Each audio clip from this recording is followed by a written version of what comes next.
సుమన్ టీవీలో మీ business promotions కోసం ఈ కింది నెంబర్ను సంప్రదించగలరు.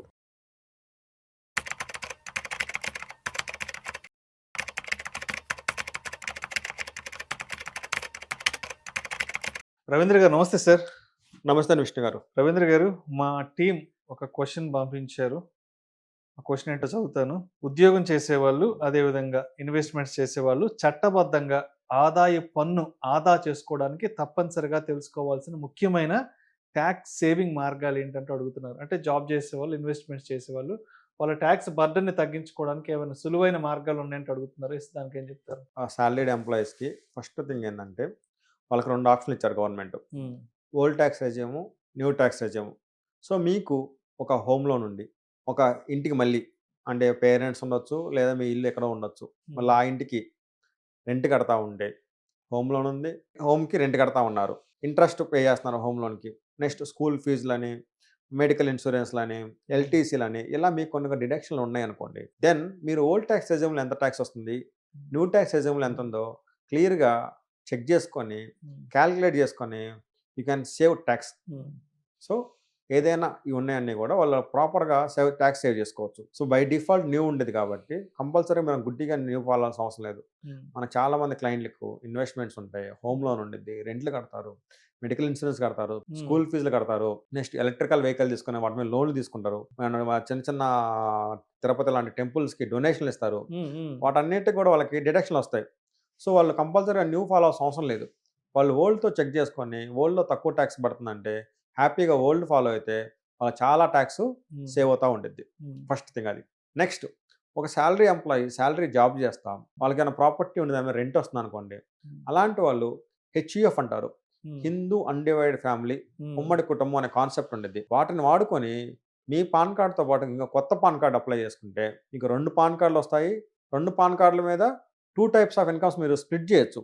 మీకు 15 లక్షల శాలరీ అనుకోండి, అడిషనల్గా రెంట్ 3 లక్షలు వస్తుంది అనుకోండి, ఈ 3 లక్షల మీద 30% 90,000 కట్టాల్సిన పని లేదు.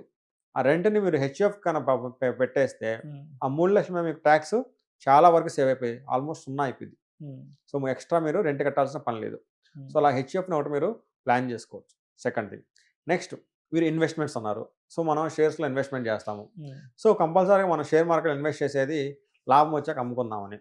సో మనం చూసుకొని ఆ షేర్స్ని ఎప్పుడు కొన్నాము, మనం ఎప్పుడు అమ్ముతున్నాము. సో ఎలా ఉంటుందంటే షేర్ మార్కెట్లో 12 మంత్స్కి ఒక్కరోజు తక్కువైనా కానీ దాన్ని షార్ట్ టర్మ్ క్యాపిటల్ గెయిన్ అని 20% ట్యాక్స్ వేస్తారు. 12 మంత్స్కి ఒక్కరోజు ఎక్కువైనా కానీ దాన్ని లాంగ్ టర్మ్ క్యాపిటల్ గెయిన్స్ అని చెప్పేసి 12.5% ట్యాక్స్ చేస్తారు. సో కంపల్సరీ మన షేర్ మార్కెట్ ఇన్వెస్ట్మెంట్ చేస్తే నువ్వు 10 నెలలు, 11 నెలలు, 9 నెలలు హోల్డ్ చేసినప్పుడు నువ్వు కరెక్ట్గా చూసుకొని ఇంకో 1-2 మంత్స్ మీరు ఎక్స్ట్రా కన్నా హోల్డ్ చేయగలిగితే ఆ 1-2 మంత్స్ అయిపోయాక మీరు అమ్ముకుంటే ఆటోమేటిక్గా 20% ట్యాక్స్ కాస్త 12.5 పడిపోయింది. సో అండ్ మీకు అక్కడ 7.5% ట్యాక్స్ అయ్యింది. ఓకే. సో మన షేర్స్ మార్కెట్లో లాంగ్ టర్మ్లో అమ్ముతున్నామా, షార్ట్ టర్మ్లో అమ్ముతున్నామా అని చూసుకొని కరెక్ట్గా ప్లాన్ చేసుకోవాలి. ఒకటి old tax regime, second HUF, మూడోది లాంగ్ టర్మా short term. Next fourth one అసలుకే ట్యాక్స్ హార్వెస్టింగ్ అంటారు. ఇది ఎలాగ ఉండిద్దంటే ప్రతి ఒక్క ఇండివిజువల్ కూడా ఎవ్రీ ఇయర్ 1.25 lakhs దాకా ఎటువంటి ట్యాక్స్ కట్టాల్సిన అవసరం లేదు. బట్ మీకు ఏమి ప్రాఫిట్స్ రాలేదంటే ఆ లిమిట్ వెళ్ళిపోయింది. మీరు ఏదైనా కంపెనీలో షేర్స్ కొన్నారండి, ఎగ్జాంపుల్ ఇన్ఫోసిస్ అనే కంపెనీలో మీరు షేర్స్ కొన్నారు, ఎగ్జాంపుల్ ₹1,00,000 పెట్టారు. ఈ 2 ఇష్టాలకి మార్చి కల్లా 1,00,000 కాస్త 2,00,000 అయింది. మీరు అనుకోవటం మీ అజంప్షన్ ఏంటంటే ఈ షేర్ 2,00,000 కాదు 3,00,000 పోయిద్ది అనుకుంటున్నారు, ఇంకా పెరిగిద్ది, ఇక్కడ అమ్ముకోవటం మనకి లాస్ అనుకుంటున్నారు. బట్ మీరేం చేయొచ్చు అంటే ట్యాక్స్ హార్వెస్టింగ్ కాన్సెప్ట్ కింద ఆ 2 lakhsకి మార్చిలో అమ్మేయచ్చు. అమ్మేస్తే మీకు ఇక్కడ గెయిన్ ఎంత ఉంది, 1 lakh ఉండిద్ది. 1 lakh కొన్నారు, 2 lakhsకి అమ్మేశారు, మీ గెయిన్ ఎంత ఉంది, 1 lakh ఉండిద్ది. ఆ 1 lakh మీద యాక్చువల్గా 1.25 lakhs ట్యాక్స్ లేదు కాబట్టి ఆ 1 lakhs మీద ట్యాక్స్ రాదు.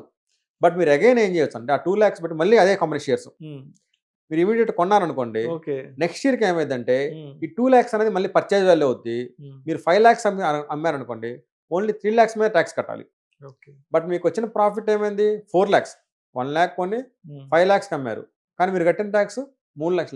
అది మీరు కరెక్ట్గా ప్లాన్ చేస్తే ఎవ్రీ ఇయర్ 1.25 కింద మనం స్ప్లిట్ చేస్తే 2-3 yearsలో ఈ ట్యాక్స్ హార్వెస్టింగ్ కాన్సెప్ట్ని వాడుకొని 5 lakhs మీద కూడా ఎటువంటి ట్యాక్స్ కట్టకుండా ప్లాన్ చేసుకోవచ్చు. బట్ మనకు ఆ విజన్ ఉండాలి, ఆ పేషెన్సీ ఉండాలి, షేర్ పెరుగుతుందని నమ్మకం ఉండాలి. షేర్ పడిపోయేటట్టయితే దానివల్ల యూజ్ ఉండదు. మరి దాన్ని నమ్ముకుంటే ఎవ్రీ ఇయర్ కొంత కొంత ఎన్కాష్ చేసుకోవటం, మళ్ళీ అదే రేటు కొనటం.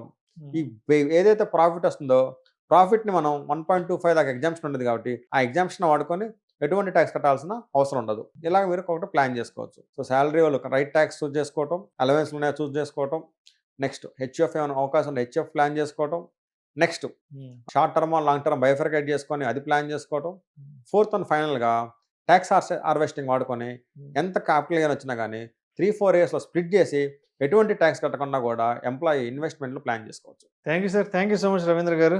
థ్యాంక్ యూ అండి విష్ణు గారు. ఉద్యోగం చేసేవాళ్ళు అదేవిధంగా రకరకాల ఇన్వెస్ట్మెంట్స్ చేసేవాళ్ళు చట్టబద్ధంగా అంటే లీగల్గా ఎస్ వాళ్ళ ఇన్కమ్ ట్యాక్స్ బర్డన్ని తగ్గించుకోవడానికి ఎస్ వాళ్ళకున్న మంచి మార్గాలు ఏంటనే దాని గురించి చాలా చక్కగా తెలియజేశారు. థ్యాంక్ యూ సో మచ్ అండి. థ్యాంక్ యూ అండి.